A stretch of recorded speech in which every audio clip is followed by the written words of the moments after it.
శ్రీహరి గారికి ఏం తక్కువ చేసింది పార్టీ? నీకు ఉప ముఖ్యమంత్రిగా, ఎంపీగా, 2 సార్లు ఎమ్మెల్సీగా, ఎమ్మెల్యేగా నీకు అవకాశం ఇచ్చింది. నిజానికి నువ్వు జీవితాంతం పార్టీకి రుణపడి ఉన్నా కూడా నువ్వు తక్కువే.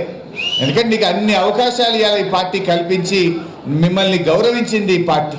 నువ్వే మాట్లాడినావు చాలా సందర్భాల్లో, నేను పార్టీ మారేదే లేదు, నేను ఈ పార్టీలోనే ఉంటా అని ఎన్నిసార్లు ఇవాళ శ్రీహరి గారు చెప్పిండ్రు.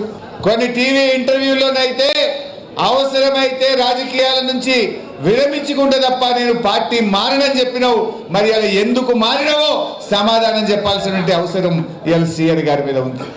నిజంగా నీకు నీతి నిజాయితీ ఉంటే మీరెప్పుడు రాజకీయ విలువల గురించి మాట్లాడతారు, నైతిక విలువల గురించి మాట్లాడతారు.